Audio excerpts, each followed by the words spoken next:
The Queens of Spice podcast is created for adult audiences only. Our show contains cursing, vulgar content, dark humor, descriptions of sexual acts and desires, and is not suitable for listeners under the age of 18. Some episodes also contain themes which may be triggering for listeners. Please take care of yourself. It's so wholesome, watch them fuck.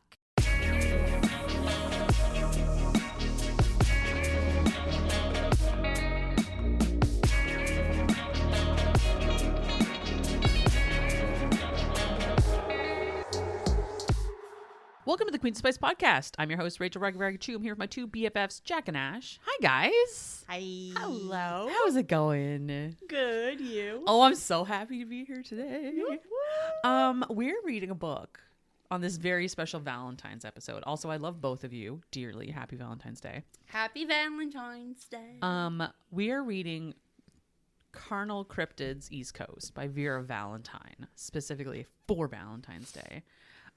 Vera is, she's an author and I love most of her stuff. She started writing at like 40, basically. I think on the eve of her 40th birthday, she started writing her first book, which I love because we're getting up there and I'm like, this is lovely. Like just to, she's like, fuck it. I'm 40. This is what I'm going to do. And she did it. And she writes these like, horrendous smutty books and I love them. They're great. Ashton's super happy to be here. I don't know if you knew that. So this is book one of 4 in the Carnal Cryptids series. The other ones are Regret and Redemption, which is like a 1.5. And there's Carnal Cryptids Southeast and then Deep South. And there's another one that's yet to be announced. Ash, do you have anything to say? You're very quiet over there. Happy Valentine's Day, buddy. Happy Valentine's Day, Raggy. I love how she's like, I love you, and yet I made you read this fucking book. So Desiderata needed a drink. Is that how you fucking say her name? Did you listen to the audiobook? No. Oh, then I don't know. I made it up. Okay, good. Desiderata needed a drink. After a long day of dodging darts and heckling tourists from her balloon game booth on the Wildwood Boardwalk, she just wanted to forget her looming housing angst for an hour. When heavy flirtation and a cocktail from a suave substitute bartender shakes up her evening, things are looking up. Until, of course, she catches him making out with a hot college guy not even 5 minutes later. Ugh. In an attempt to forget the sinfully sexy stranger from the night before, Desi agrees to a dinner date with the eye full of tall, dark, and handsome that shows up to her job the next day. There's just one little catch. He's apparently already dating the 2 guys from the bar. For JD, a shift between the Jersey Shore dive bar was always the same. Predictable, boring, a little bit sticky. So what was That's it? because of the drinks, people. Come on. So what was it about this gorgeous brunette that instantly had him on the rocks? One look at her brought out the beast in him, and a desperate hope that she might be what he and Penn need to save Will for good. After over a century of struggle, they were due for a win, and someone who really believed in them. One night, that's all they need to get Desi to agree, but it's going to be one hell of a night. So welcome to the Carnal Cryptid series. Off the top, I'm going to read the content warnings on this. Because this is, dark-ish romance? Kind of? Dark-ish? It's a fucking monster romance. Yeah, okay. But, There's like, monster romance, but then there was some stuff in this that even I was like, Okay.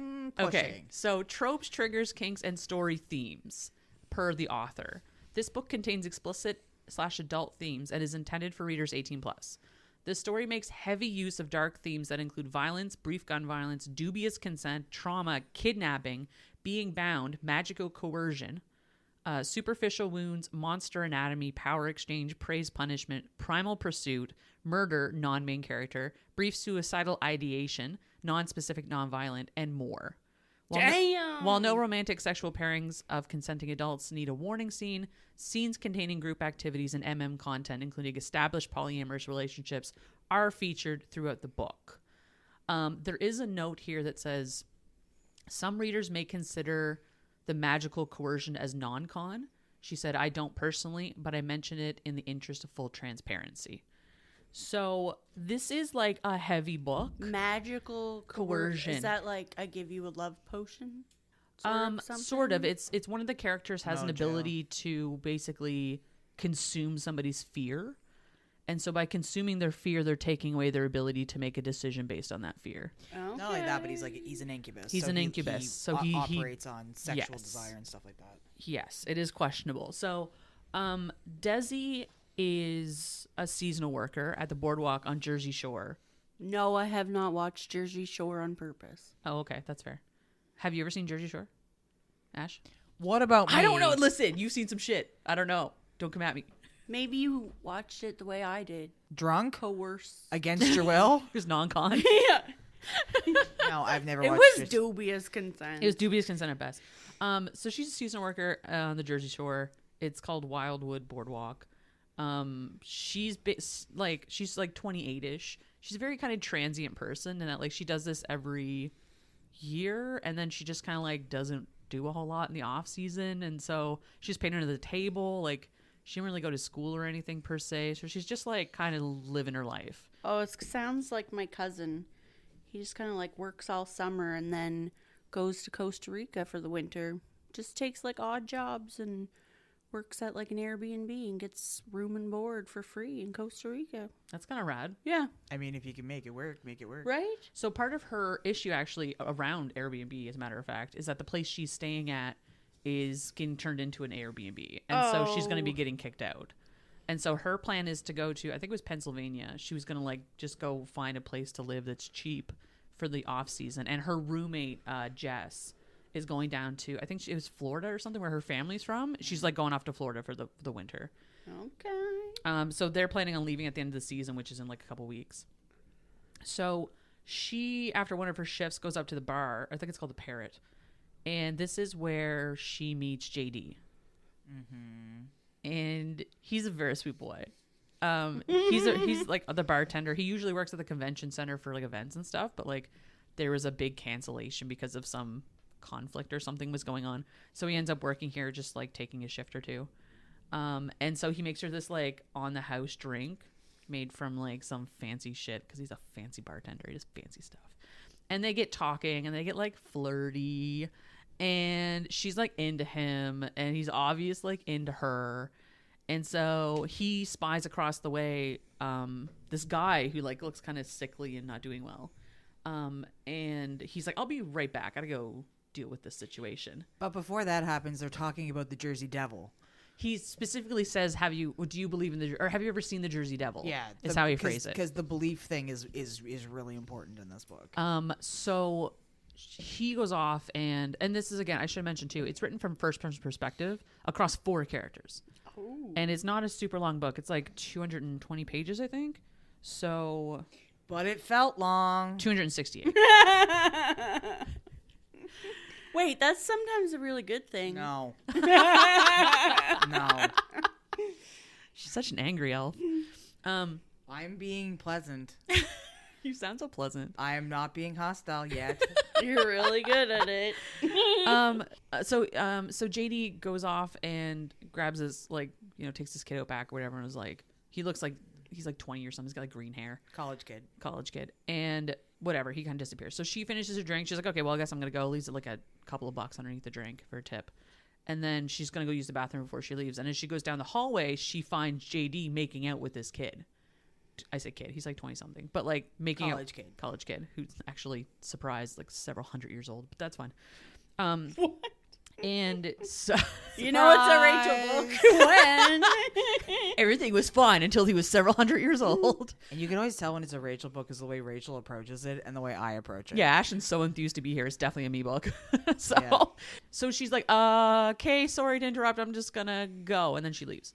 And so JD, it jumps over to his perspective. He, number one, Will is the kid that he's like macking on, which is one of his partners. And Will suffers from lack of belief. And his lack of belief is because he's a concept. And the cryptids of this are the concepts that we're talking about here. And JD is the Jersey Devil. His name is actually like Jay Dixon, Jay Dixon. He's the Jersey Devil. Will is, they call him Spark as like his, I don't know, it's like a pet name kind of. It has nothing to do with his actual aspect. But he is Champ, who is from Lake Champlain in Vermont, I think it is. Yes, Vermont. Yeah. And then their other partner, Penn, is Mothman, which is hilarious to me. Do you know anything about cryptids, Jack? No, but you just said Mothman, like the Mothman prophecies. Yes. Yeah, Dustin Hoffman's in this. Yeah. Absolutely. That's him. So it's kind It of was like... Dustin Hoffman, right? Or is it Richard Gere? I can't remember which one is in Don't it. ask me. I have no idea. It's definitely not Robert De Niro. No, Is he was it in a Heat. young, not Robert De Niro? In Heat, In yes. Heat. No, like, so they're... So like cryptids or anything that's like... What even are they? They're just like phenomenon that live... Creatures that live in myth and legend, basically. Like the Loch Ness Monster? Exactly, like the Loch Ness Monster. Like Bigfoot is a cryptid. Like those kind of creatures. And so like the Jersey Devil is a good example where, pop culture icon almost to some degree where it's like everyone knows what it is. An animal such as Sasquatch or the Loch Ness Monster that has been claimed to exist but never proven to exist. Contrary to popular belief, cryptids don't have to be supernatural, mythical, or even all that strange. Though many popular creatures acquire these characteristics as their legends grow. And so in this case too, their existence is based on if people believe in them and how much they believe in them.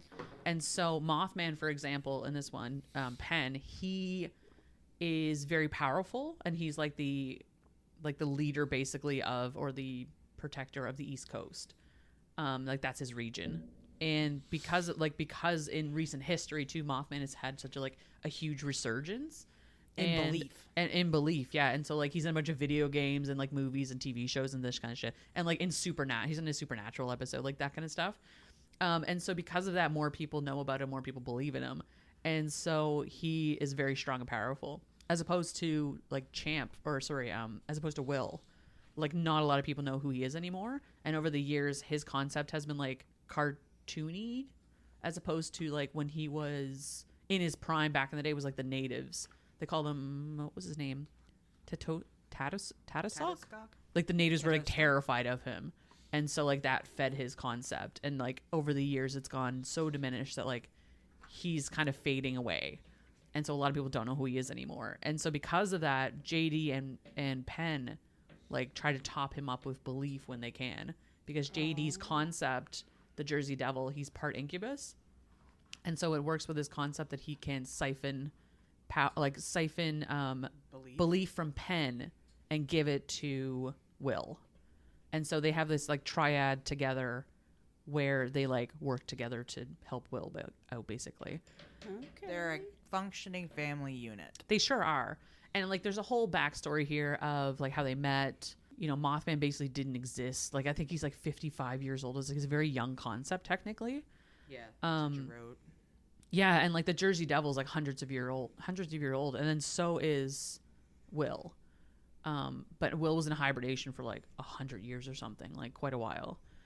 Like he was just like hanging out in the bottom of his lake, not doing anything. Sleeping. He was He was a sleepy boy. He was a sleepy He's boy. a sleepy boy. And so there's like a whole backstory there where they used to, before like pre-internet, pre-video games, all this stuff, they would hang out around campfires at like camps. Like and tell ghost stories basically, or like stories about like children's camps, and talk about these stories. And so that's a lot of the ways they used to feed their concepts. So it was like going out and telling these, like they were all camp counselors at one point. Like it was a whole thing. I think they met that way. They did, yeah. All three of them like ended up meeting in that way.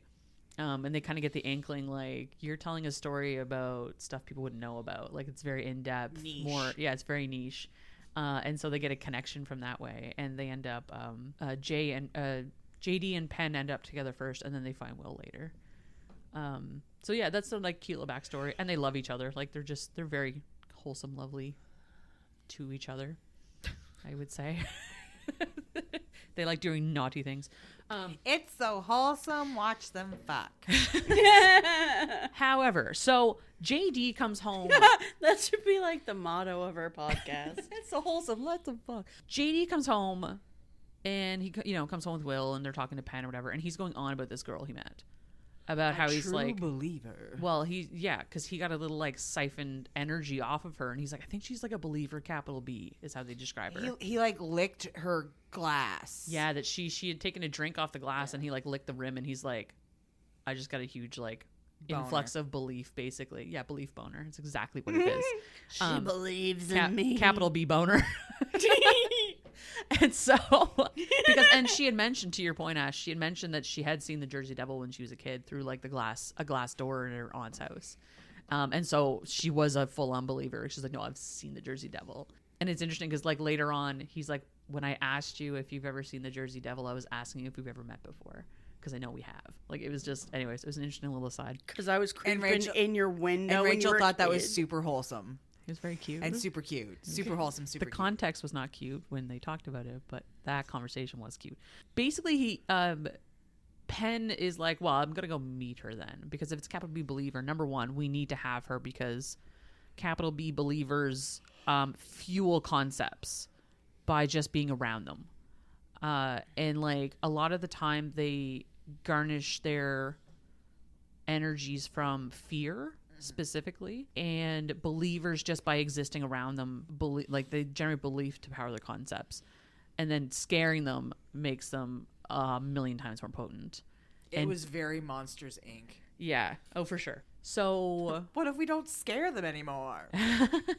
so Penn goes off and tries to, like, I think JD like spies.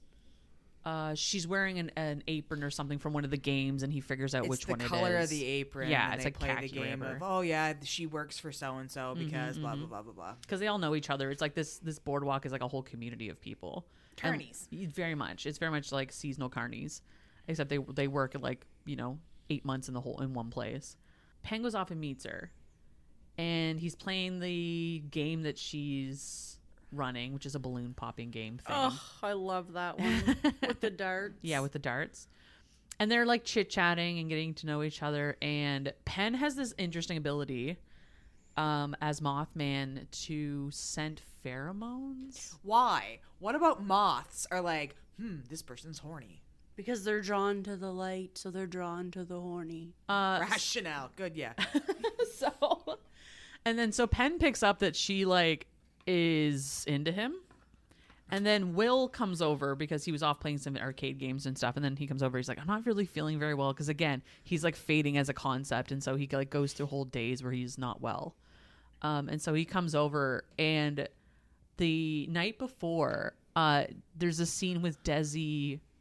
That's really sad. Masturbating. What, that he's fading? Yeah. Yes, it is. So there's a scene before where Desi's like, she is masturbating and she's fantasizing about JD kissing Will because it's fucking hot for her. Because she's super into JD, and she was like, oh god, he's in a relationship, but it's so hot that he's with a guy. And anyway, so as soon as Will comes over, she gets that spike in like arousal, and Penn picks that up, and he's like, oh shit, she's into us. The moth is like, oh yeah. Yeah, right? My Fluttering antenna. That was my antenna. Alert, Perfect. alert. Bing, bing, bing. I love it. So in the meantime, Penn asks her to dinner. And then when Will comes over, he explains that, like, actually, we're all together in a relationship. And she's like, oh, okay. But she's also, like, a very sex positive person, and, like, doesn't, like, again, she's kind of flighty and. Do you notice there's a theme to the books we pick? Very She's sex not judgy. positive. She's not Very- super judgy. Very sex positive. Very sex positive. Very sex positive. Yes. So she. What's sex negative? Let's get on that train Let's next not, time. actually. We don't want to read those books. No, thank you. No. So, actually, I vetoed one of those books at one point. It was a male author, and I was just like, no, you're not sex positive. We're not reading this. I actually really don't know if I know what that would entail, but I'll Being figure very that judgy out. about. Yeah, that one was kink shaming specifically, and I was just like Oh. 100% no. Like, it was anyway, it was bad. So, Like the author was specifically doing it, or like the characters? book, the characters were, but it was needlessly done. Oh. There was no reason for it to happen. Tactlessly. It was very tasteless too, and I was just like, that doesn't sit well with me. Like just for the sake of doing it, sort of thing. Well, it was driving a story, but like it didn't go in a good direction, and it was just disappointing is what it ended up being. Biases almost. It felt like an author bias, to be fair. And I mean, I didn't read into the author anymore because the book gave me the ick. And I was like, well, I don't care about anything else. Damn ick. Yeah, right. So Penn lays out that they're in a relationship. All three of them are in a relationship together. And he invited her over for a date with all three of them. And she's like, yeah, I mean, do you like Italian? He's like, yeah, of course. She's like, cool, I'll make pasta. And homemade pasta. And he's like, oh, cool. Like JD, they like suss us out over text. Like, oh yeah, JD will make, like he makes this great pasta sauce of some sort of sauce. And Will makes the bread and like Penn's just there. So, they sniffing out the horny. So she comes over for dinner and she goes to like starts making the pasta. She brings her pasta maker. She has a pasta maker. She brings the semolina flour. Like she's in the zone. And she's like, what? It's kind of weird. Like when she offers to make pasta, she just means like she's going to make them like spaghetti or like some sort of pasta. She's not box spaghettiing it. She's no, making I know, the physical but noodles. like the guy doesn't need to make the sauce. Like when she's offering to make them pasta, she's making the sauce too. He makes, actually in this one specifically, he makes this incredible like family recipe sauce. And she is so fucking floored by it that it's one of those situations where he's like, because after they start eating it, he's like, why did we ever buy box pasta? This like homemade pasta is fucking amazing. Like, why are we're never going back? And then she's like, this sauce is so good. You need to teach me how you made this sauce. Like, it's a whole exchange. And so like, there's that kind of nice little connection there where they're working together in the kitchen and stuff. And it's like kind of a nice little, like get to know you kind of thing. An opportunity for pheromones. There's a lot of pheromones flying around. Moth is flipping out. And so at one point, Will comes in and helps her make pasta because the guys are just like sitting in the living room watching TV or whatever while they have to wait for stuff to be cooked. And Will comes in and they're making pasta or whatever. And they kind of have like a moment where he kisses her. And I should mention too, Will has never been with a woman before. Like he's only ever been in gay relationships. Okay. And so for him to be attracted to a woman, not that he's like against it or anything, but like it's not a thing that he has experienced. So it was unexpected. Kind of like, but he initiated it even because he was like, they were getting the vibes as it were. And so they ended up like, macking on each other in the middle of the kitchen. And that's fine. So they go on. That's fine. That's fine. They go off and they have their food. Rub your body parts all through. They weren't rubbing body parts anywhere. Why as long as they weren't rubbing it on like the fucking tomatoes, they would never. We're fine. They would never. You're such an angry elf. So they have their dinner. It's lovely. It's wonderful.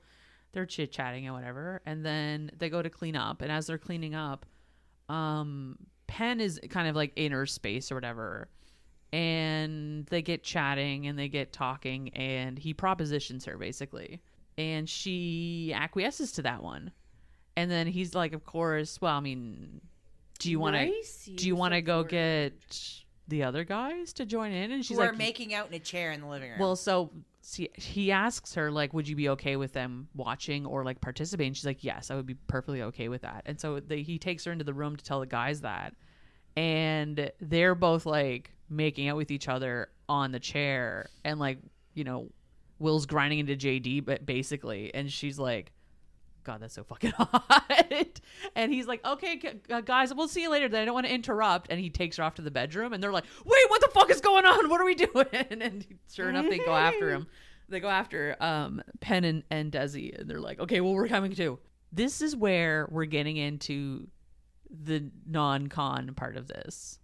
And some very bad, all the things I talked about in the trigger warnings is coming up right now. I don't even find this to be the worst part. Really? Yeah. This is bad. I know it's bad, but I don't even find this to be the worst part. Interesting. I'm so fascinated by what you think's the worst. Okay, so just like the milk thing.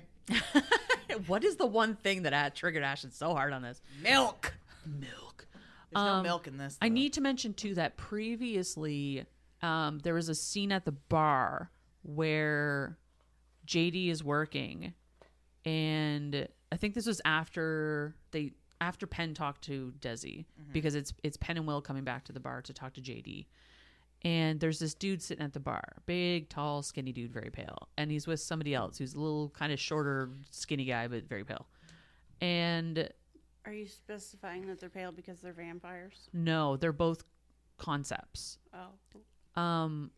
And Penn spies us a mile away, and he's like, Will, you need to get out of sight, because where Will is so weak, he can be consumed by another concept, and they'll take his power basically, and he'll cease to exist.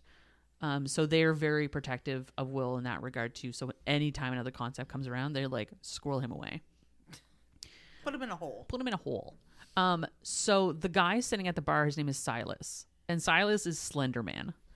And so he's a very recent pop culture icon, basically, in the cryptid community. Oh my goodness, He's that's a kid. actually his name. Okay. Slender Man? Yeah. Yeah, do you know about Slender Man? No. Oh, really? Okay. It was a big thing. I'm surprised you don't know, because there's some true crime related to it. Oh. There was in, Wisconsin, I think. Oh yeah, that place is fucked up. There was like was it a killing or a near killing or something of like someone in the name of Slender Man, because they were like of the Slender Man. Oh wow. Like I'll have to look. it was like a that up. cult kind of thing. It was know. it was very wild. It was in the news because it was back in like 2014, I think.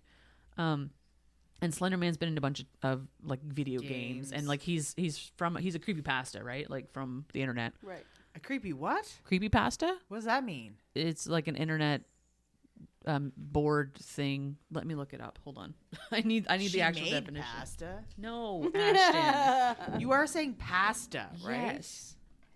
Like lasagna. So a creepypasta is a horror-related legend which has been shaped around the internet. So the term creepypasta has since become a kind of a catch-all term for any horror content posted on the internet. So that's basically it. It's like weird shit that people write and put on the internet. But it's mostly like horror. I'll give it a really fucking weird name, so that'll make creepypasta? sense. Yeah, it was like the original board or whatever it's from. The Like, what? Like whatever board, like the original like post boards. It's the internet. What do you want me to tell you? I don't know. Okay, just accept it. So I don't want the tea. Fine. So the guy that's with him, his name is Dev. The guy, and this is the thing, I can't. I think because I looked up the list of cryptids and like where they're located and stuff. So the only other East Coast one that I found that this guy would be is one called the Dover Demon, and they call him Casper because he's like white, and his concept is like he looks like kind of a pale alien, like it's really creepy. And so Creepypasta. yeah, it's a creepypasta. So I'm pretty sure it's the Dover Demon. Anyway, Would you like boil him and then throw him against the wall to see if he sticks when he's cooked? you might Have do you that. ever done that? Yeah. Yeah. Have you actually? I've never done it. Does it Yeah. work? I don't think it means anything. It It's just doesn't. weird. It just means it's wet and noodly. It's creepypasta. And if it looks like a skull and crossbones, it's creepy. Ooh. Does it like a tell your fortune thing, like the tea leaves? You just throw it on the wall and see what shape. The it grim. makes? Yes. Wonderful. You're going to suffer, but you're going to be happy about it. Stag? It's not a stag. Wild. Silas has this confrontation with JD, and it's low key. They're posturing is all they're doing, and then Penn rolls up because Penn is the strongest concept in this area, and The so biggest creepypasta there ever was. anyway. Lasagna noodle. Jesus. They have lasagna at one point. Anyway, lasagna's good. Fucking love it. It's tasty. We haven't had it in a while. Penn basically tells him to fuck off, Yes. and he fucks. This is the slim guy. Slender Man. Slenderman. Slender Man and Dev. They go off to like This is the slim guy. Slim Jim. Slim Jim. Slim Jim. I love that you guys don't know who he is, and it's more funny that you call him Slim Jim. I know who he is. Oh, okay. I've got an 11-year-old. Oh, that's fair. Yeah, you would know, would you?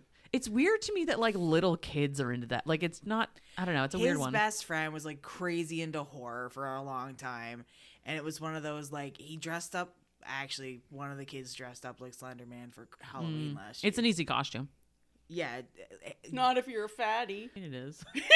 Well, it wasn't though because like the thing came up around the kid's head and like velcroed in the back, and so he kept like taking it off and then couldn't get it back on himself. So a parent at every point in time had to keep putting the kid's fucking weird mask back on his head. You can put a snowsuit over it though, so that's good. That's really the litmus of a good Halloween costume. Sort of reminds me of like a foreskin or something. Like he was maybe dressed up like a penis, and he kept removing it like a turtleneck. What? It was velcroed. In the back of the head. Yeah. Did you just relate a child to foreskin? Just its Halloween costume. It being a child isn't the important part. Okay, we're gonna move on from that. Yeah, let's not relate children to foreskin. So off Slenderman Fox, and Offie fucks. Offie Fox. So going back to this this evening in the boudoir, and this is where we get into the non-con weird bullshit kidnapping stuff. So Penn goes down on Desi. She's super into it. The guys get all into it, and then as stuff is as it's unfolding, she starts to realize that there's some weird stuff about these guys. I really don't like Mothman. That's fine. You don't have to. Like, not Penn specifically. No. I mean, you don't have to be into this, Ash. It's okay. Bugman, no. It's okay. And the claspers, no. He's got claspers. No. So JD is the Jersey Devil. He has big horns. He's got like kind of satyr legs, hooves. He has a knot on his penis. He's like Rourke. And Ashton doesn't like this? No, it's Mothman Ashton doesn't like. So Mothman has antennae, and so this is the point where she realizes that, like, oh my god, what's going on? Because she has her hand going through his hair, and she like she grabs one of these like feathery antenna. Gross! No, that's not the grossest part. And That's she's gross, like, that's though. so weird. What is that? Penn, what is that? And she screams bloody murder, because as they get like more involved in what they're doing, more of their aspects come out, because they're like chilling out. And plus, like, they're also getting belief out of her as they're doing these acts. He has claspers. I don't know what that means. Okay, so claspers. Explain it, Rachel. Okay, Ashton. So I don't want to know, do I? what? I don't You're know. gonna find out Well, here I in a mean, so second. like, so claspers it's similar to the way JD's knot works. Claspers like grab onto the pelvis of the other person and hold them steady That until seems until odd. they relax. No? What? Jack's into that, apparently. Okay, apparently Jack's into that. You're the only one here not into that, by the way. Not. Anyway, What fucking? and of course, because he's Mothman, he also has big wings and like and red eyes and stuff. You like, want it's to a have Mothman. like weird pincers holding you to a fucking Mothman? Well, like that part's not hot. What fucking But, portal like- the hell did I fall through? That Jacqueline's like, yeah, that's hot. You're such a prude, Ashton. Somebody had to say it. Listen, some people aren't into bugs. That's okay. I'm not into bugs usually, but this is a different ball game. So This is a different bug. this is a different sports ball. And then Will's aspect, he gets a wicked boost from her specifically. And it really like starts to power him back up, because where he was like so weak and basically fading away, like he was such a shadow of his aspect ever was. And getting in this situation with Desi has like really boosted up. Like he's like making out with her and stuff. It like refuels him to a point where he's back like a very powerful aspect again. Turns into a snake man. Yeah, he's like they make fun of him as being like a seahorse thing, but he's like Nessie. Like he's a big lizard kind of creature. Did he have legs though? Because there was no point that I thought he had legs. Again, their aspects kind of come in and out. So on occasion he has legs. But he did, yeah. And so that was my impression as well, is that like in his like kind of half state, he is kind of like a Naga, where he's got like bottom coils of a snake. And he fucks her with his tail. Yeah, he fucking Gross. does. She consents to I it. want the pinchers instead. Anyway, so as you can imagine, when all of these aspects start coming out, Desi freaks, of course, because they're fucking monsters. Yeah. And she tries to leave. And Will slams the door so she can't leave. And this is where we get into the not good stuff, because nobody sits there and explains to her what is going on. Penn just like locks her to the bed so she cannot leave, and then starts to tell her about that a capital B believer, what that is. And in the meantime, Sounds like a capital C cult to me. well, so in the meantime, Or capital K kidnapping. that's exactly what it is. So JD situates himself behind her and kind of like cuddles her while they're having this kind of hashing Uses things his out. horny magic. And he uses his incubus magic to like remove that fear, as I was talking about, where he's taking it away. Anytime her fear starts to spike, he like consumes it almost. And by doing that, he's like taking away the control from her to make rational decisions. And so she's in this like state of almost euphoria when she should be in a state of fight or flight. And so this is the like non-con part where he's taking away the choices from her.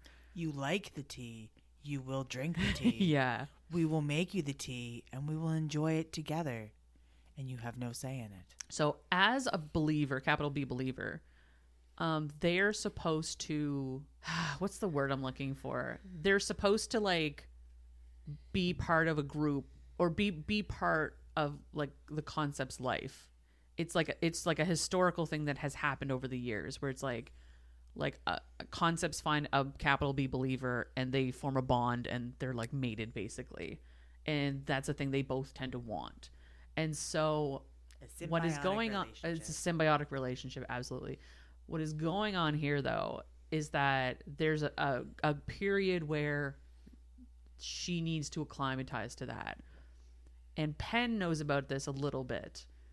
JD knows about it more. And it's one of those like, but they don't know how it's supposed to play out. And hence the kidnapping. Because they're like, no, you have to stay here until this locks into place. Because they're dumb boys. Well, number one, they're fucking idiots. Because this is not the way you go about it. And it was a lot of like, you're just going to do this. Like, anyway, it's bad. It's not good. Like the way they go about it is incredibly toxic and stupid. Like, I'm not opening this door until you love me. So essentially. And so like now that Will is like power back up, him and Penn start like doing some hanky panky, and JD's sitting there with her like just trying to keep her calm basically. And they get to a point where he's explaining, Penn's explaining stuff, and JD's explaining stuff about like, we give you the choice in order to do these things because we're not like that sort of thing. And then there's one point where she's like, excuse me. And she points to the shackle on her leg and Penn's like, fair. And he unlocks her.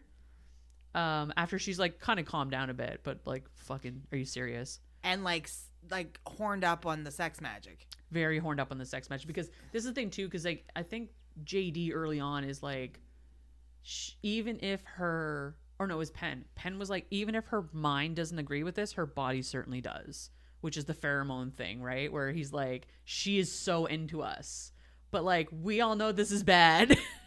I believe there has been lots of conversations with like delegated officials in areas of power in which we've discussed that just because your body does a thing doesn't mean it's consent. Correct.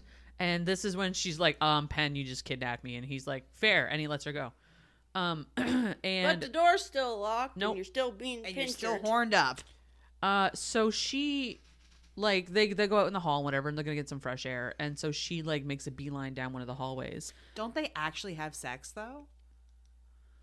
I thought they actually had sex and then she panics. I feel like she has sex after she panics, though. Do you call it having sex if it was rape? It wasn't rape, though. She has sex with Penn. Yeah. Because the whole claspers thing. And then she starts to kind of come down. And that's when he gives her the kimono.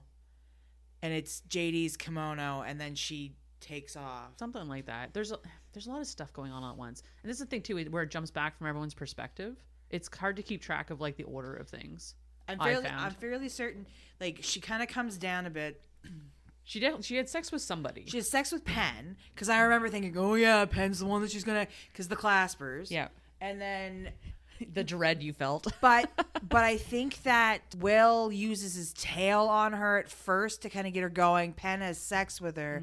Then as they get cleaned up afterwards, Penn gives her JD's like kimono. And then it's just a robe, but yeah. Yeah, robe, I think whatever. Kimono dragon. And then she goes to like wanders out and they're going to have a conversation, and that's when she kind of takes off. Freaks out and runs outside. She finds the like sliding door for the patio. Yes. Opens the door, which has a chime connected to everything, and then just like jumps the rail and leaves. Like it's just ground patio. And then she gets kidnapped. So as she's running, she literally gets fucking tackled in the yard by some dude and then disappears. By some dude, she means Dev. And literally like vanishes. And Penn's standing there like, shit, we're fucked. Because number one, somebody just kidnapped her. Number two, that's their capital B believer. And number three, that was supposed to save Will. Is that Slim Jim's guy? Friend? Sure is. Okay. Every time she says capital B believer, I hear capital B believer. Oh, like Justin Bieber? Yes. I promise you I will never speak of him. So you can rest assured it's never going to be about him. Do you think the Pinchers would be hotter from behind? I don't think the pictures are hot at all. That's not a question to ask Ashton. That's a question to ask Rachel. But I mean, asked you. it's hot when it happens in the book. One of these tabs, that's what it's describing. And like the funny thing is like we read the A Soul to Keep where he literally has like tentacles that come off of his penis. Yeah, it does. And I was like, that's fun. This? I mean, you're just like not into insects, which is totally fine. I'm not into a lot of things that are happening in this book. Yeah, that's also totally fine. This is a Vera Valentine book. And you know what? Honest to Jesus, I entered into this like there are aspects of it that I did really like, and I was like, okay, I can't be an asshole every time Rachel mentions a book I don't want to read. I'm gonna like give it the valid. And then I was like, do you know what? Here's the thing too, because like this is gonna sound terrible. I did you a solid by picking this book of Vera Valentine. I am well aware you could have made me read the fucking Door book. I'll talk about that later. I wanted to read a Vera Valentine book for Valentine's Day. I know you did. I like Vera Valentine is like kind of prolific in the weird romance sphere, has a big following on TikTok and like is out there. And I like her kind of backstory of like she turned 40 and she's like time to fucking start writing about monster smut. Like I just love that. That's wonderful. Ashton just wants to read another stuffy book. Well, so the other book that we potentially were going to read was about balloon animals. Oh my god! So I forwarded that one in lieu of cryptids instead. I thought you'd be into that. I love balloon animals. I know you do, Jack. I'll tell you about it later. It's called Squeak. Has a sequel too. Oh, is it called Pop? No. Oh. I literally have an eye twitch right now. Well, that's probably Ashton's a because it's walking like eye twitch. 3:30 in the morning. So she gets loose. She gets kidnapped. She gets loose. God. Like she's a dog that just ran away. She does have a chain around her leg, so kind of. That's fair. So Penn obviously flips and he runs back inside, gets JD and Will. They like suit up or whatever. Well, and they put know their clothes back on. Anyway, suit up. Well, I mean, like Will actually gears up, like he puts on combat boots and shit, like he's going on to mob. Oh yeah, because he's got the big capital B believer power surge. Yes. So when they were talking to Silas, because they know this was Silas that took her, Slim Jim's on the Slim Jim. fucking Slim Jim. Can't even do it himself. He makes his little guy. Well, do I it. think you're right. He wasn't even there. So I think it had to do with Dev's powers though. it does because Dev can just like phase out of places. Yeah, because again with the demon thing, they call him Casper the ghost. we get it. We're pale. Fuck. So they JD specifically asked Silas where he was staying, and he mentioned this. I think it's the Mermaid's Tale or something. Yeah. Which is like a horrible motel, and so one that you rent by the hour, more or less. And so they knew they're like, they've got to be taking her here. They have to be taking her here. And then sure enough, like they can teleport through closets. I did like that part. Isn't that fun? Yeah. It has to be pitch black, and they can move through closets. Shadow. They move through shadow. Through shadow. So like I say closets, anything that is totally encapsulated from light, they can transfer into. So they go into the closet of this hotel and like the storage closet or whatever, and like, you know, barrel out of this place that should not be holding 3 people. And the cleaning lady is like, you know, losing her mind at them. And like, what the hell are you doing? You're supposed to be in that closet. And JD, of course, turns on his incubus magic and like sweet talks her and then steals her key card. After like asking about like, oh yeah, I was I'm here looking for my friend. He's a big tall guy and probably with this girl or whatever. And she's like, oh yeah, room 118. Quite that guy. slim. Very, very, very pale. Goes by Jim. Friends with a ghost. Friends with a ghost, potentially. So they get the room, they get the key. They obviously go upstairs. In the meantime, you get this scene with her. And she's like in this horrible motel room, and there's Silas monologuing as he's wont to do. And then Dev is there, and he had found out where she was from her roommate, Jess. Fucking Jess, keep your mouth shut. No. So she had sent Jess a pin of like, hey, this is where I'm gonna be tonight in case guys want to kill me, because that's a thing that you do in modern day. Yeah. And so Jess had the information about it. They found out about Desi through like forums or something. There was kind of whispers online about there being a capital B believer in this area, and they were looking for her. And so they traced her back to Jess and got her information and found her because the pin was for the guys' house of where she was going to be that night. Does the book actually call it a capital B believer? Yes. Or do they just capitalize the word believer? They do both. Okay. I'll just say believer from now on. I'm just No, wondering. keep saying capital B. It's fine. It is funny. Super normal. Capital B believer in this super normal book about cryptids by Vera Valentine. Happy Valentine's Day. It's just another love story. It is, with a bunch of guys who are creatures. And pincers. Claspers. I peach. No. I peach. Little beach. So they start, Silas is monologuing. She gets Jess out of the closet where she was being stored. The guys bust in. There's like a confrontation showdown. They try to consume Silas because like shit's got to get sorted.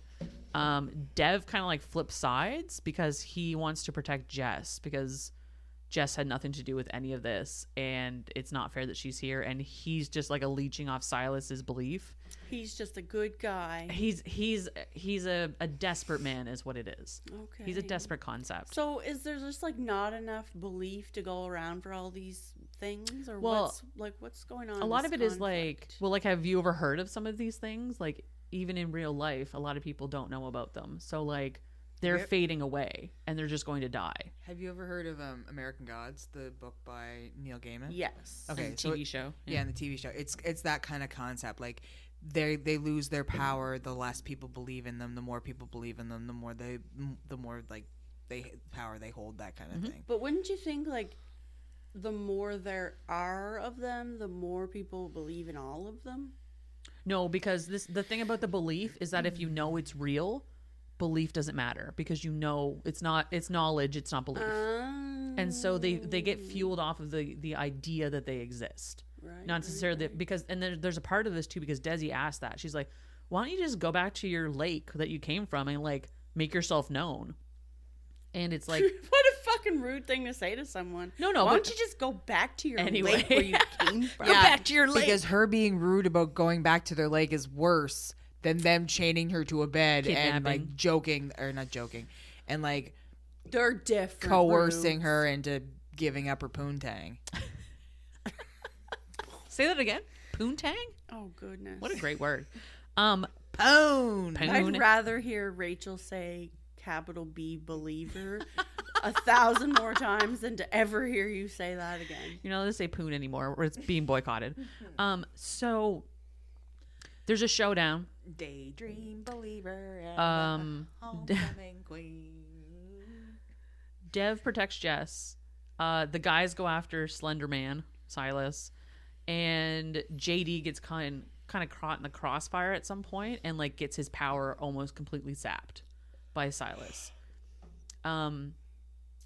Both Will and Penn end up finishing Silas off, and they're not in a sexy way. And not in a sexy way. They like consume him basically.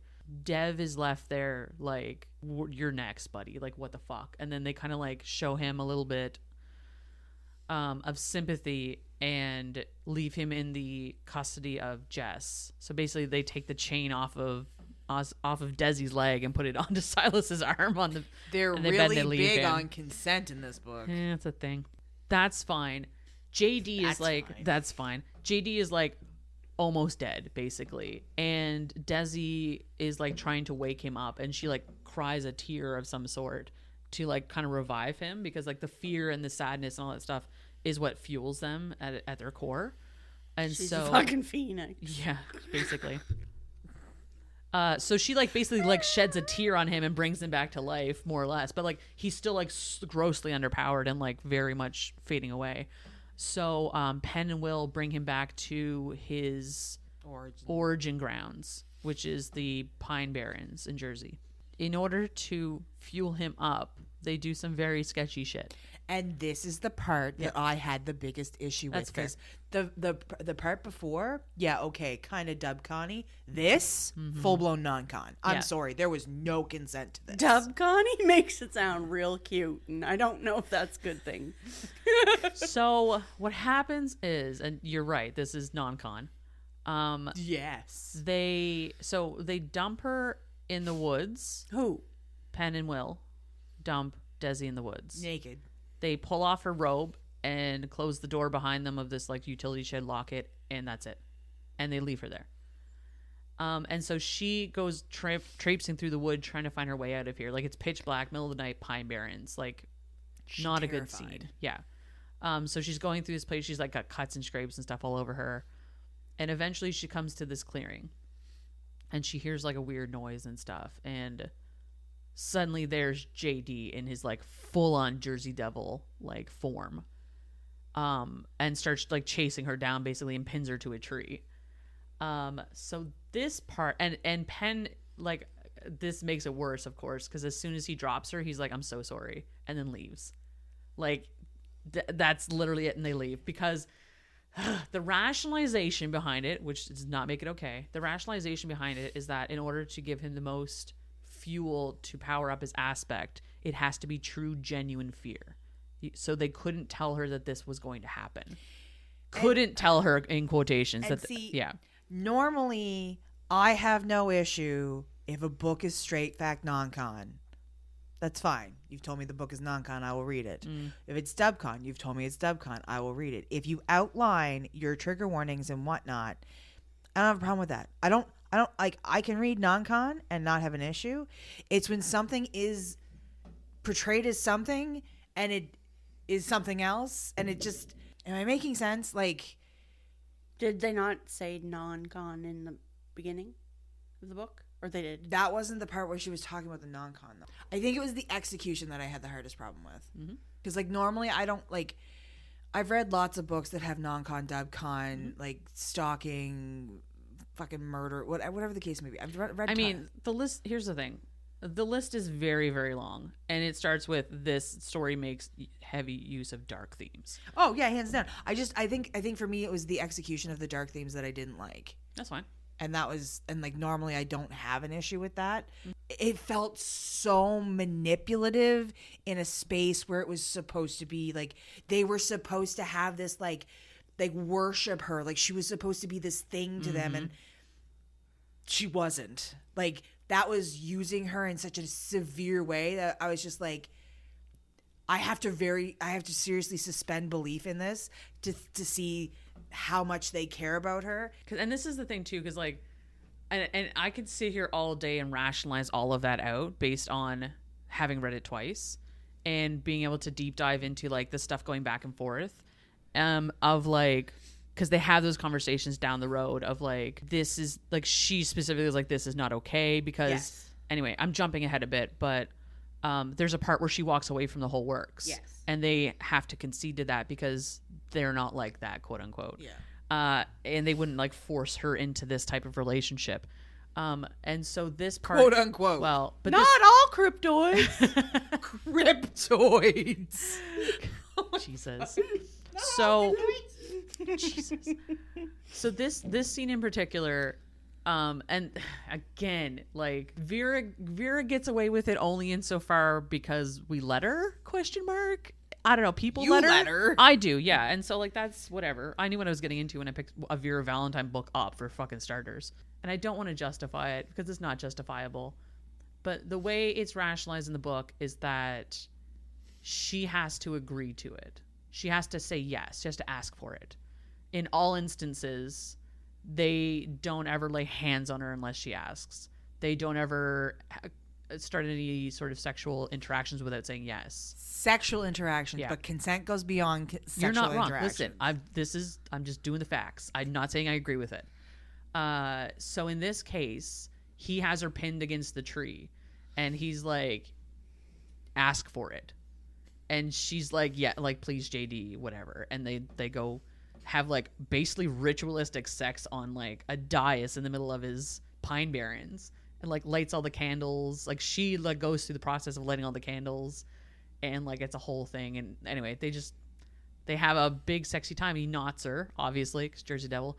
And as he's sitting there waiting for the knots to come down, both Penn and Will come out of the trees because they know what's going on. And they've been sitting there watching the whole thing. And this is where Jack, one of these little tabbies here, is Penn coming up behind JD and railing him from behind and then hooking him with his claspers around his waist. So that's the from behind one. She also like, I think she like blows Will at this point too, and they have like a thing. Anyway, after they have all this, they go back into their house and they shower and clean up and whatever. And then because they're gross. Yeah, Ask it's filthy. Forgiveness, not permission, is the theme. That's exactly. You're exactly right. And then this is where she's like they had started having the conversations and stuff, and this is where you get to like, this is why I'm glad it's written from first person perspective too, because the guys are all on one page about this, and she has no idea about enough of it. Like, she does not have enough information to formulate any sort of opinions about this whatsoever, and because of that, she upholds her boundaries of like, I'm fucking leaving. Like, are you guys crazy? After all of this shit, you want me to stay with you? Are you like, that's crazy? I'm out of here. Bye. I'm leaving. And they're like, okay, we have to accept that. And they do. And automatically Will like almost goes back into hibernation because like this is, and all three of them, the tips are like, again, I need to preface this too. It's like, it's been like 24 hours since they met. This is another issue. It's such a, oh man, it's so Insta quick. love. It's so, but like, and this is the thing with the concepts and then the believers is that like the capital B believers. the concepts are like, this is their fated mate situation, right? Like this believer was put on this planet for them in that regard. But a believer has no idea about those things because like why would they know? They're not an aspect. They can't like sense their own powers and abilities.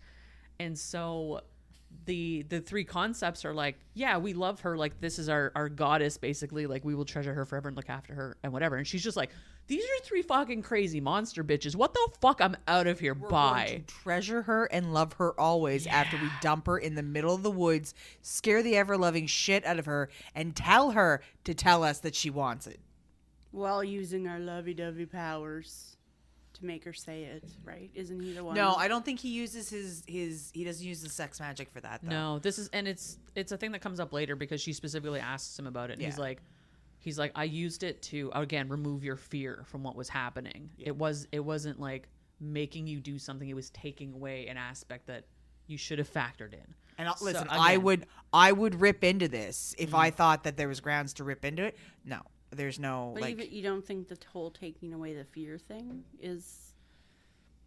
No. On top of them just, like, shoving her in situation? Situationally speaking, I think it's non-con, obviously. Did he take away her fear in that moment?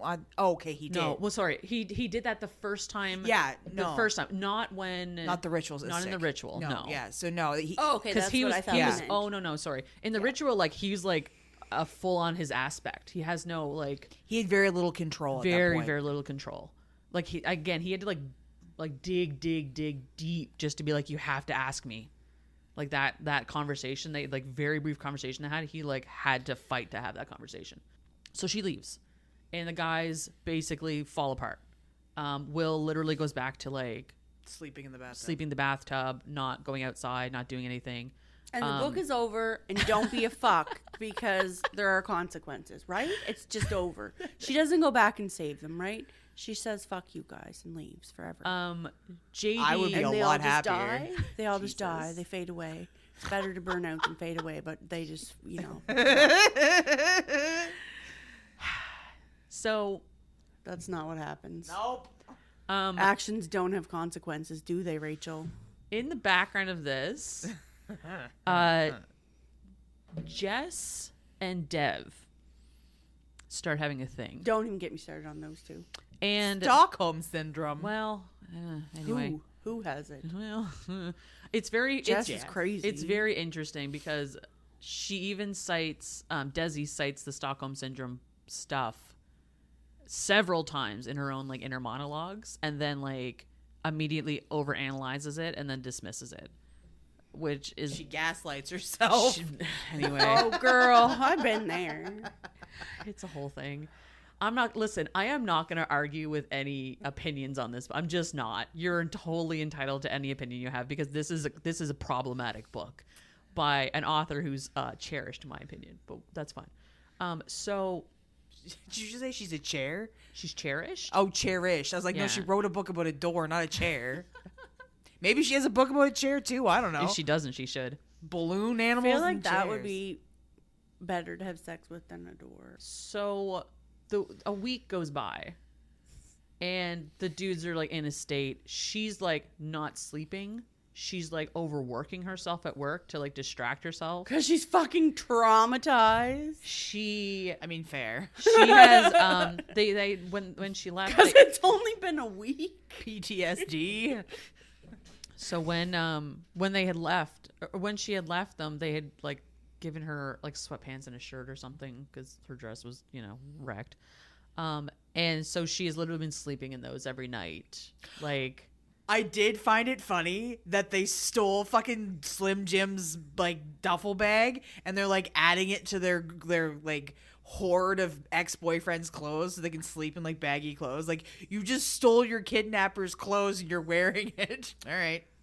it's a thing. Yep. Also another thing I love, they all make a joke of getting merchandise of their aspects. Yes. So like Christmas presents. as Christmas presents. So like there's a couple Mothman tea floating around, Yeah. and Champ. like Champ has like his muscle shirt and that kind of stuff, and like they wear them to gym and shit. It's very funny. And so she like is sporting a Mothman So shirt. meta. So Jersey It's Shore. it's literally matter. Yeah, there's that too. What? I said Jersey so Shore. is Jersey Shore. I don't know what that means. Just the place, Jersey Oh, okay. Shore. It's where they are, so it is it. So this week goes by. At the end of the week, like she's in a state, not sleeping, overworking herself.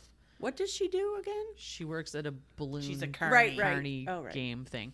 And so she's like doing all these like extra work and stuff and like really, over Blowing up too many balloons. she's distracting herself is what she's Blowing doing. shit. Yeah. And so at the end of the week, she's like, goes and she wakes up really early because she can't sleep. She also doesn't like being home because Dev and Jess are like not cuddling per se, but they're Canoodling. getting very close together. Right. And she just like can't deal with that right now, sort of thing.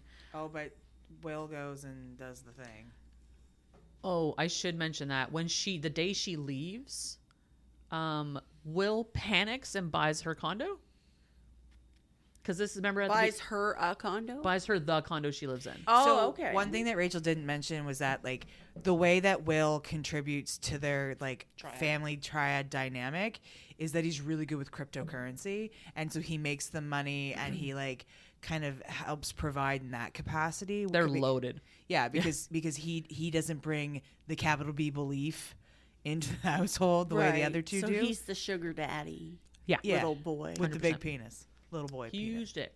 Yeah. And when she leaves, he panics and is like, she can leave our home, but she can't leave Jersey. Like, she needs to stick around. And so he liquidates some crypto, and he gets their real estate agent to buy the condo she lives in, like straight up from the guy. And That is such a fucked up. well, but thing here's to the thing: do. the way they frame it is that a development company has purchased it, and they're asking them to stay there for rent for free until they demolish the place. And so she has a place to stay, and she doesn't have to pay rent. So it's funny because this kind of is similar to the last episode where we were talking about Sean, and now he just does the thing, and it wasn't creepy. But in this case, it is creepy. I mean, Well, no, but it is because it's manipulative to a point, because he doesn't want her to do something, or he doesn't want her to have to do something, or to make that choice. So he inadvertently takes that away from her. I mean, you say that though, but she has a choice. Okay. There's always a choice here. That's fair. He's not making her stay. He's just incentivizing her to stay. He's also, she doesn't have all the information. You're right. because she doesn't know it's him. Exactly. Right. Whereas, like, But we were again, talking about when Sean I say doing the when I thing. say he panics and buys a condo, Ashton, it was not well thought out. Oh no, not at all. Okay. So I'm just saying that it's ironic. Like, it's 2 episodes in a row where it's like a similar thing happens, but I would not, do not lump this book in with that perfect gem. of a creation. But you see where I'm going with it. I do, but I cannot accept that, Ashton. You cannot Is draw she parallels milking here. things? Are we talking about She's- that milking? Yeah, milk we're again? milking again. It's her favorite word. Yeah, I'm not going to let you draw parallels between this book and the previous book at all. I'm so, down with that. I'm down okay, with that. cool. So, at the end of the week, she is, going into work early because she can't sleep. And she spies something, like there's a bag that's sitting in her booth. And in her bag, she spies her pasta maker that she left at the house. No, she's like, I'll ignore that later and deal with it later. And then she's like, I can't ignore that anymore. I have to look. So she opens it up, and there's like her extra flour in there. And then there's a recipe card for the sauce. And then Fuck there's those and in the guys. card, I should have said this too. So at the top, JD has a tattoo on his chest. It's part of a poem, and the poem is it's a line from the poem that she's named for. And so before they even knew each other, they had this like connection. Because I don't know what the poem is called, honestly. It's probably called Desperado, but anyway, Desperado. close. Anyway, so Despacito. he on the envelope he wrote who it was from, and then on the back he wrote another line from that poem, and the like line before that was talking about love specifically, and it was like this heartfelt line, and obviously this is like the dam breaking kind of scenario that she needed or got. I don't know what you want to call it there. It's what happened. It's the push. It's the push that she needed. And so cut over to JD. He's sitting at the bar, the parrot, and he's talking to Dev. And Dev is talking specifically about belief and how just being in a room with Jess is enough to keep him going. This is the Monsters Inc. thing. Yes, where he's like, I don't think it's the fear per se that we have to like feed off of people in order to continue existing.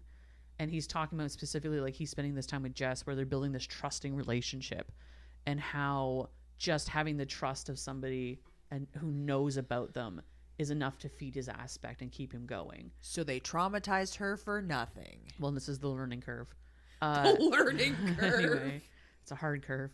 The next kidnappee won't have it so bad. Anyway, so obviously we cut to her standing there looking at JD holding the card that he sent her, and they have the heartfelt reunion of she's like, I can't stay away from you guys, like I haven't been sleeping, everything's terrible, I haven't stopped thinking about you. Like, well, but and so this is the concept thing that they were talking about, the believer thing they were talking about, of like they have a connection and they're meant to be together. And so she's literally like wasting away not being with them because there's this like fated mate situation where they can't be apart. And so this is her like, perishing basically because she can't be away from them for this amount of time. And the guys obviously same thing, where it's like they're just not in a state Is at this all. where the suicidal ideation bird is?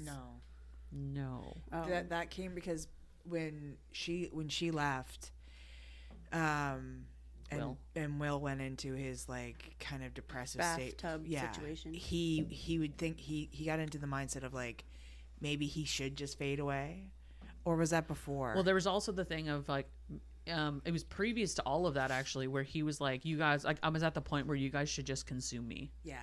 And just be done with it, so I don't have to leech off of you anymore. Yeah.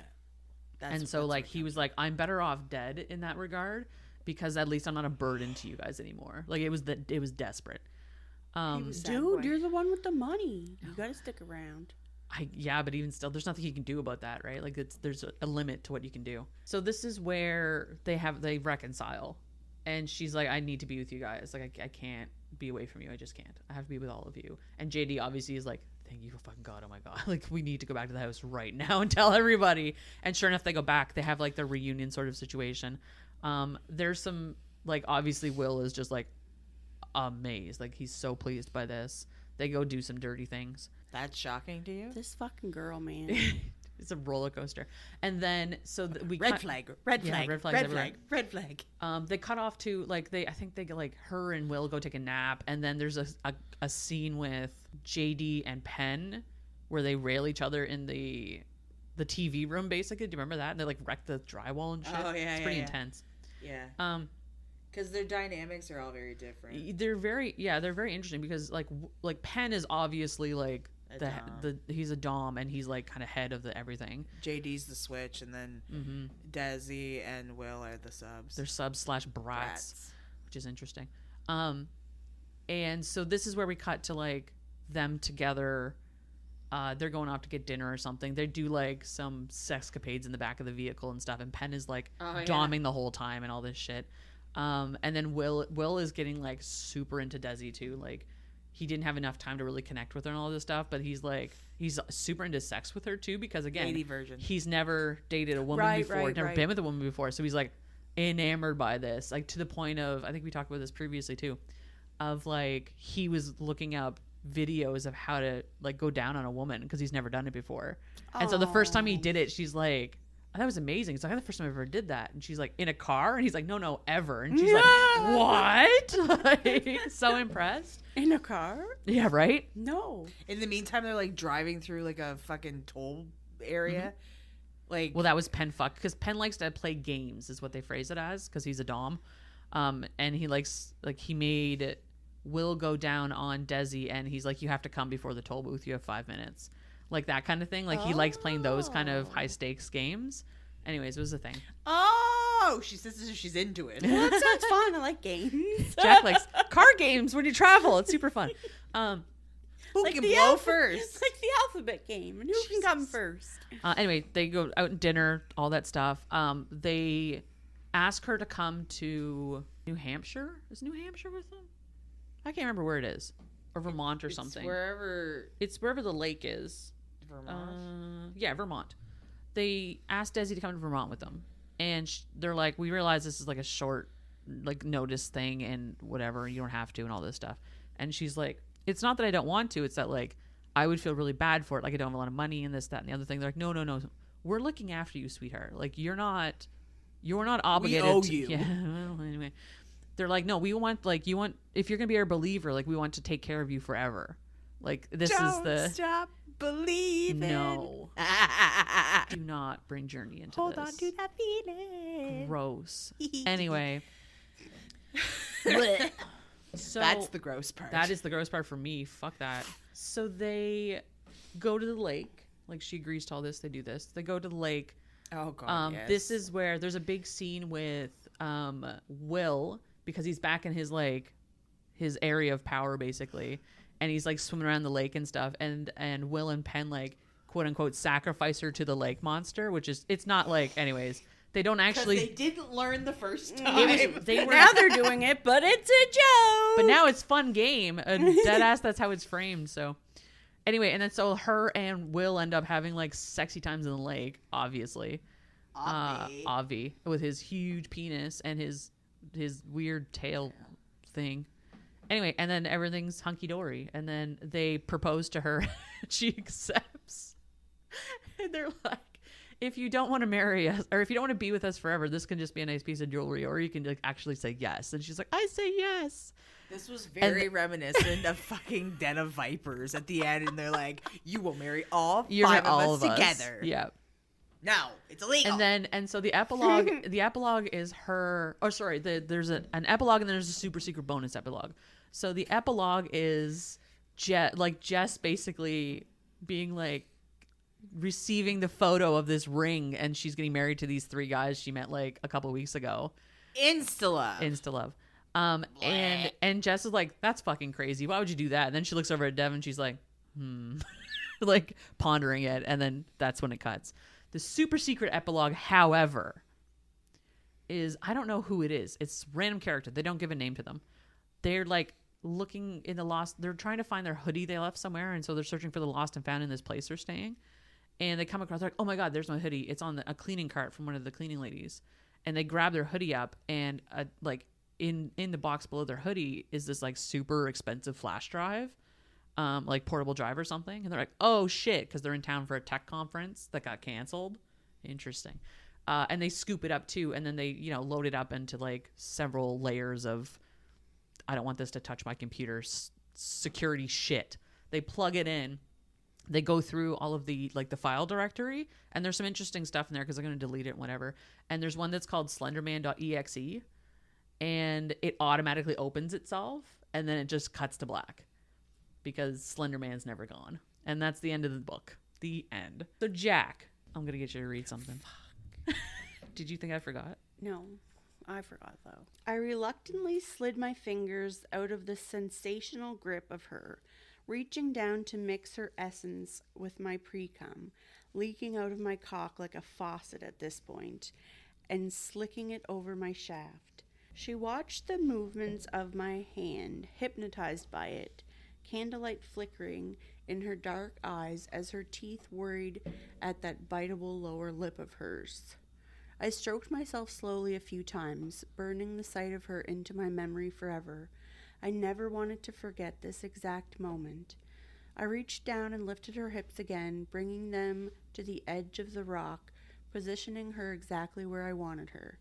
I angled myself up against her, nestling the head of my cock between her folds, sucking in a breath at how amazing she felt already. My breath came faster, almost panting with the struggle to keep myself under control. I cupped the back of her neck in a firm grip, my voice dropping into a low growl as I looked down at her. You start this, sweetness, because I'm going to end it, and I want you to remember you asked for it. She exhaled in a breathy huff, throwing me a look full of so much need it sent a shudder through me. Her legs slipped around my hips, ankles locking at my lower back, and she pulled me into her body, reaching up to draw me even closer. As her arms slipped around my shoulders, I sank into her with a strangled growl of satisfaction. Gods, I wasn't going to last. Once she had taken me most of the way, I started smooth, slow thrusts until my knot met her entrance, pushing more insistently each time. She ground down on it, giving a deep, happy groan at the sensation, and I let her work herself against it, making no move to hide the fact I was openly watching. That's it, sweetness. That's it. You feel how big it is? It's going to feel so good inside of you. Going to press right up against that G-spot of yours, make you scream my name. Gonna fill that pretty little pussy up with my knot, my cum. I was losing myself to the rut, slamming into her now with every thrust, the top of my knot stretching her open more and more each time. She wanted it, but her body's instincts were starting to rebel against the unexpected concept, anatomy plunging into it. I planted one hand firmly on her sternum, holding her down, using the other to glide up into her hair at the nape of her neck, grabbing a fistful in an unyielding grip. Held down against the rock and prevented from scrambling up, I leaned over her with a snarl and pushed. Her panicked little whimpers were fucking music to my ears. I can't. Oh God, I can't. It's... You can and you will, sweetness. Open up for me. Be the good girl I know you can be. Take my knot. Beg me for it. Her heels scrabbled at the rock, but nothing short of an actual earthquake was going to shift her out of my grip at this point. A knot was an all-or-nothing proposition, and at a certain point it would be more harmful to back out than to move forward. Now, for instance. She had wriggled down, hungry to take all of me despite her protests, and my knot was wedged halfway in her, firmly enough that I didn't think I could get back out even if I wanted to. Her eyes were wide and unseeing as they stared up into the sky, overcome with the sensation. Please, please, please, please. A dark, delighted smile curled across my lips as her hands gripped my arms, nails digging in with a frenzied need to finish it. I shifted my grip out of her hair, wrapping a hand around her shoulder from beneath her, using it to pull her body into me as I thrust. I gave a deep, loud, and satisfied groan as we finally got to the slide and pop of my knot locking inside her, my forehead dropping to rest against hers. Every bit of air had been sucked out of my lungs. I'd nodded Will often and Penn before on a few occasions, but never a woman. Certainly not a believer with a capital B. Not here in my origin grounds, not on my altar. It was like I had reached out and latched on to a downed power line. Pure belief lighting up my nerve endings and making my skin feel like it was made of electricity. My concept slipped forward, nails lengthening to black claws against her pale skin, my tail whipping behind me, my horns longer and heavier than they'd ever been. I moved my hand from her sternum to wrap her other shoulder, holding her body caged in my grip and impaled on my cock as I thrust in short, shallow pumps. She'd gone almost liquid under my hands. Every ounce of resistance leached out of her now that I was in and pressing up tight against her walls. Oh, JD. Oh, God, it feels so good.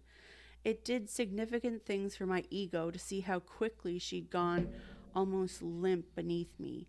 The primal energy of my concept rode me hard, and I thrust in short, sharp jerks of my hips, making our contact dance along the edge of punishment. I heard the satisfying dig of my hooves into the sandy soil below us, gaining purchase to slam into her as firmly as the current state of my cock would allow. I was sure her back was being scraped up against the rock a little despite my grip, and damned if that didn't make my knot swell even more. I pushed my hips down into her, forcing friction against her swollen clit, and she screamed my name, her body arching off the rock in my hands like a drawn bowstring. Her beautiful cunt gripped me mercilessly, and the deepest, loudest roar I'd ever heard from my concept was torn from my chest as I followed her into pure bliss, shot after shot of my cum pouring out as I mindlessly hammered into her, completely lost to sensation. What seemed like a blissful eternity later, I opened my eyes to a sensation of vertigo as I came back to reality. Thanks for that, Jack. Yeah. He nodded her real good. Now Do you that think Ash, she liked it? I was gonna say, now that Ash is so impressed with this, we're going to rate this book. And Out of consent? no, we're gonna rate it. All right, because there's not. Because there's none. There's only one consent in this book. No. We're going to rate this out of 14 to give you lots of wiggle room because Valentine's Day. Do you think I need wiggle room? I'm giving it to you regardless. And I want to see you wiggle it. Just a little bit. and I'm gonna let you go first, Ash. Get it off your chest. Go. I don't know, like 5? Yeah, that's fair. That's higher than I thought you were going to rate it. In fairness, I don't know. because like 7 would be 50, so you're rating it like 40%. Oh, no. I can't have that. 3. That's more like it. Yeah. That's a good girl. I liked the idea, the concepts, like the belief, the magic, and da-da-da-da. Yeah, that's all I got. Totally fair. I'm going to say about it, the first time I read this book, that was the vibe I felt as well. And I was super uncomfy with some of it because of the non-con.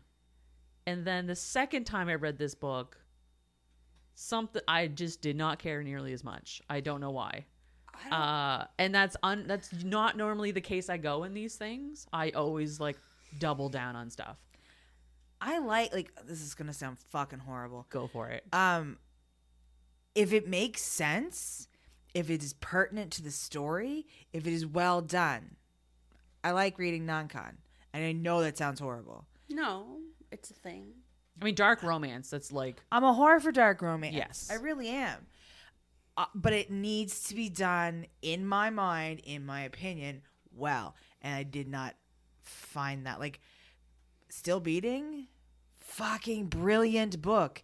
And a big component of that book was the fact that they were kidnapped and she was, assaulted a whole lot.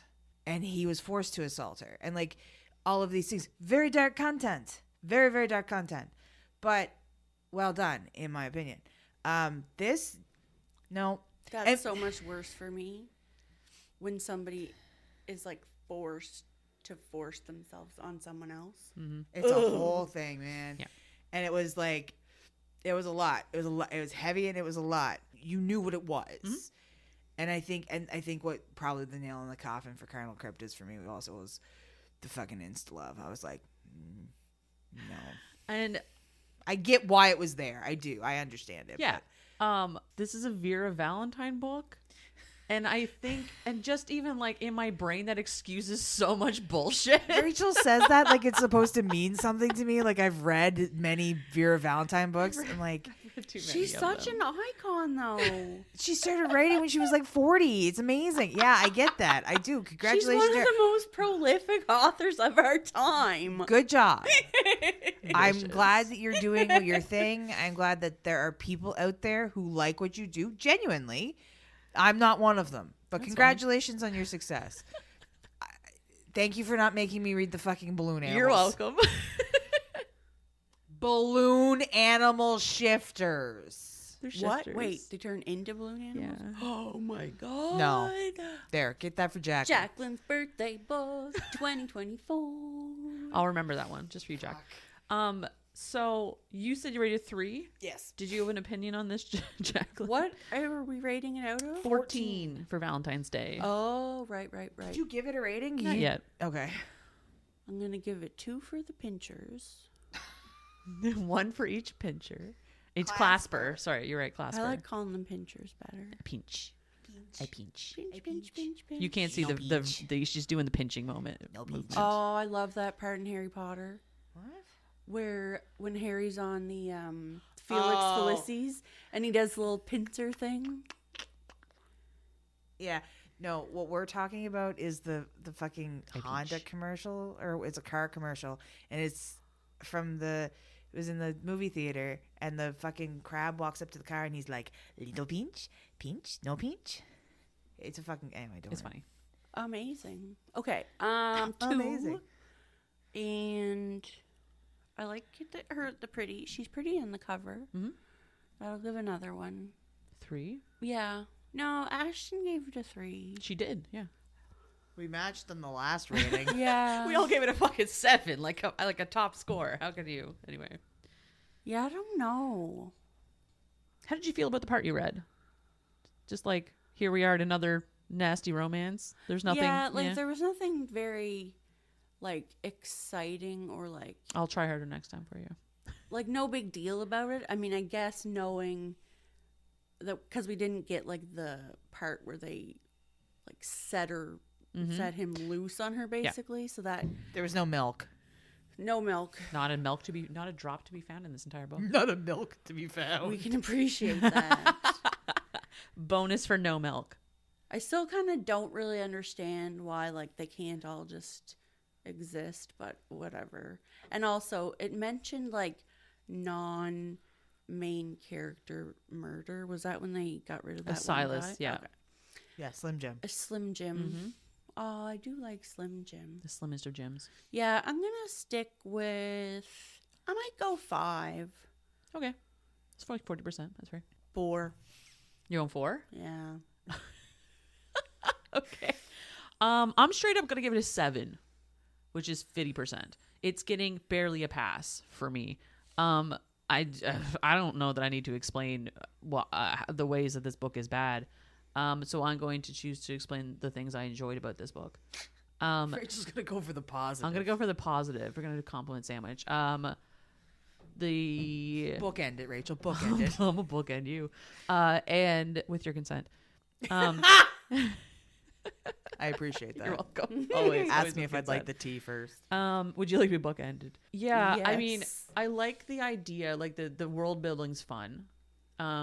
Using the use of cryptids in this one and the use of belief and all that stuff. I do enjoy that a lot. I would hope that if she continues writing these books, which there's a number of books in the series, that they got better. I don't know. You know what? And in fairness, a lot of our other books are much better than this. Even if they're fucking weird and strange, whatever, but like they're better rounded books, which is a weird thing to say about a Vera Valentine book, which means something to some people and nothing to other people. She means us. Yeah, you guys, 100% you guys don't know what this means. Vera has their following online. and people are into it.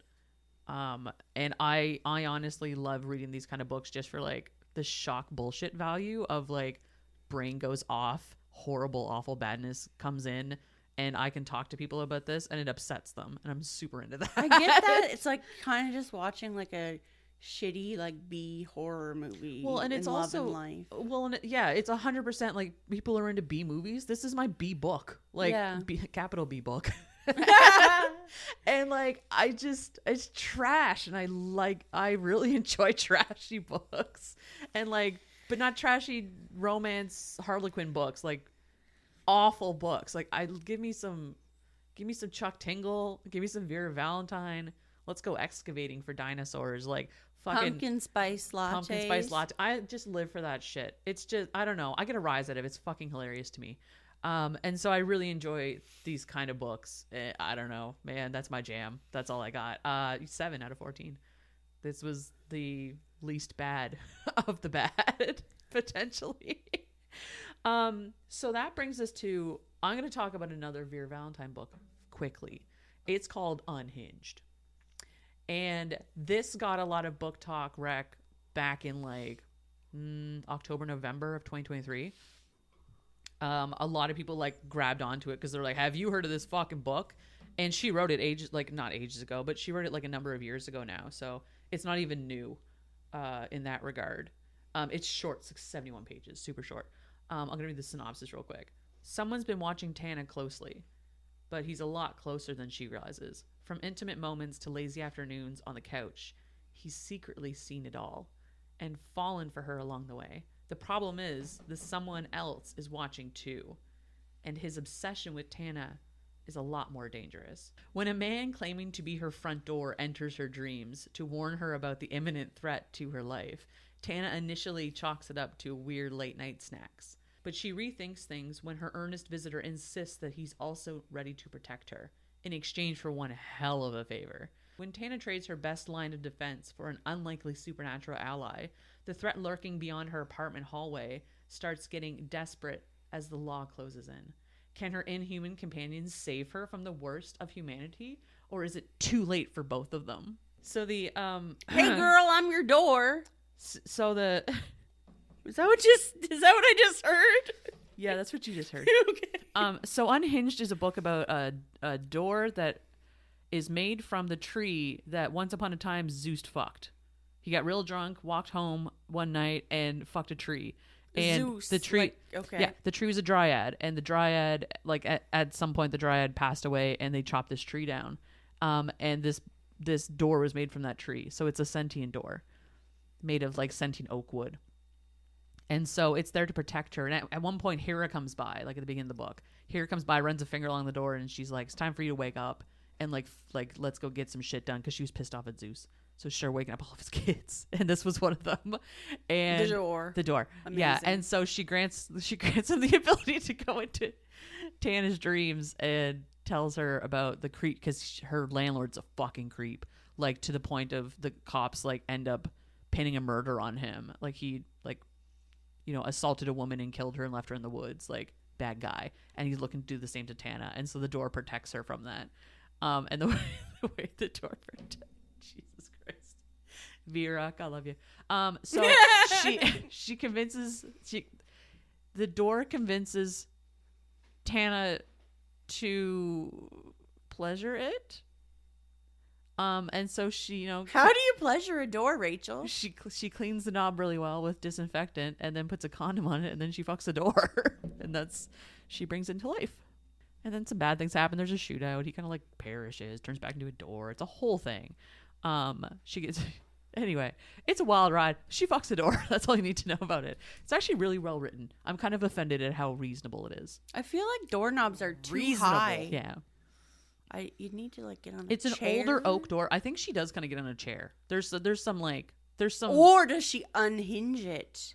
No, because Okay. the unhinged comes when he's not a door anymore.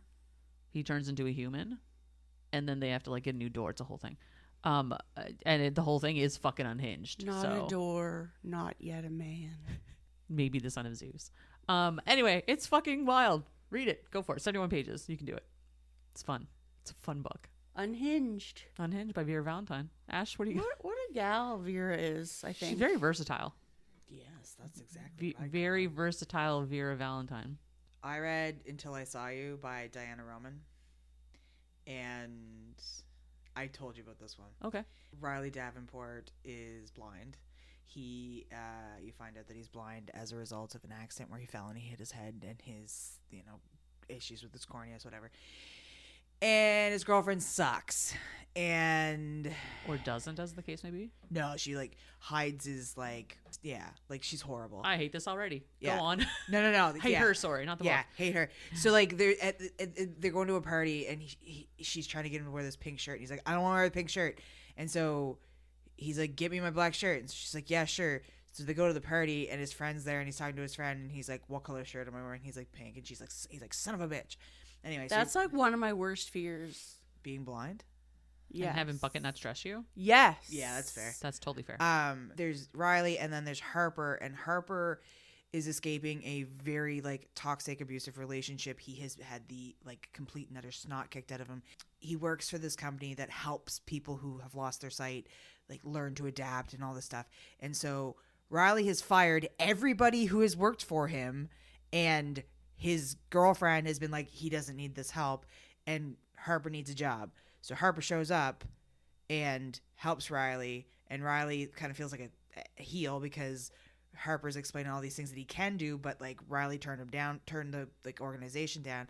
And so he lives there because he needs a place to stay. And they develop this relationship. I was not prepared. I mean, I was not prepared. At one point, he's like, I'd like to get a seeing eye dog. And Harper's like, well, it's not really that easy. So Harper takes him to go check out the seeing eye dogs. And Riley's talking to this guy. And he's like, yeah, well, we're waiting for this dog to go to the shelter. He just kind of showed up. We tried to train him. We can't train him. And Riley's like, all right, I'll take him. And Harper's like, not a good idea, not a good idea, not a good idea. Anyway, they take this dog, and his name's Larry. And throughout the whole book, he's like, I'm just going to let him tell me when he likes his name. So he's calling him Jedediah and Bartholomew and all of these things. At one point, he's petting the dog, and, feeding him. And he's like, is there something wrong with my dog's face? And Harper's like, yeah. He's like, does he have a cleft palate or cleft lip or something? He goes, no, it's more of a permanent snare. And he's like, did you let me get an ugly dog? No. And of course they develop a relationship and all of these things. And at one point, because of Harper's stuff, Riley's like, well, why don't you just fuck me? And he's like, well, you were straight up until this point. I didn't think you'd really be interested. And he's like, yeah, no, fuck me. And so Harper's like, all right, I guess so. So he's getting Riley ready and starting to as I'm making the finger motions, starting to insert his finger. And as he's doing it, Riley's turning his head and coughing. And he's like, are you okay? Are you getting sick? Yeah. And he's like, no, I'm you're priming my prostate. Isn't that what you're supposed to do? Riley's character is so Oh my God. It's the content is serious, the abuse and the whatever, and it's serious, but then it's written in such a way Riley's character is so unassuming and just it's so delightful. I really fucking enjoyed it. It's very wholesome, but in a weird fucking way. Yeah, listen, it was good, and I found that I really enjoyed this author. Anyway, it was Until I Saw You by Diana Roman. Okay, but what the fuck is the dog's name? Larry. So the whole thing in the end is because Harper's like, why are you calling him Larry? And he's like, well, why would I ask him to be anything that be something that he's not? And Riley's whole thing is he was an app designer, and there's all this extra stuff, but he essentially just wants to feel useful, and he contributes, and he doesn't feel that way because he's lost his ability to see and all of these things. And so Larry is a metaphor of sorts for Riley. He's trying to why would I ask my dog to be something that he's not? His name's Larry. This is Larry, and I am Riley and I do this. But wasn't he calling him different names to figure out what his name was? Yeah. And then eventually he's just no, his name's Larry. Why am I asking my dog to be somebody he's not, kind of thing. Self-reflection and resolution. Right, yeah, big time. See. It was and Riley is obsessed with cheese, and he's constantly eating, and yeah. Hard same. It's I It's love oh my cheese. god. It was a good read. Solid good read. I'm Nice. back in my like queer romance phase. Yep. Comes and goes. Jack, do you have anything else to talk about? No. Cool. Yeah. Cool story. Well, thank you. Thanks for sticking it out. Happy Valentine's Day. I still love you, even though you didn't care for this book. Her love is dependent on whether or not we like her No, I books. say I love you even though you don't. Okay. And that will always be the case. It sort of was implied that like it could She could change. take her love Yeah, away. exactly. I would I never. understand what you're saying. I don't know if I'm capable of that at this point. I'm too old. So Can't be bothered. can't be bothered. So the next time we are back, we are reading a very special book called Morbidly Yours by Ivy Fairbanks, and I highly recommend you pick that one up. It is on Kindle Unlimited, so give that one a read. Why and, is Ashton giggling? It's adorable. cute. It's a super Okay. cute book. So we'll see you folks next time on the Queens of Spice, and thanks for joining me for your Valentine's, guys. Have a good Valentine's Day. Love you. Thanks, Love Rachel. you. Bye. Bye. Thanks for listening to the Queens of Spice podcast. You'll find us on Instagram and Twitter at Queens of Spice. Or if you want to send us an email, you can reach us at queensofspice@gmail.com.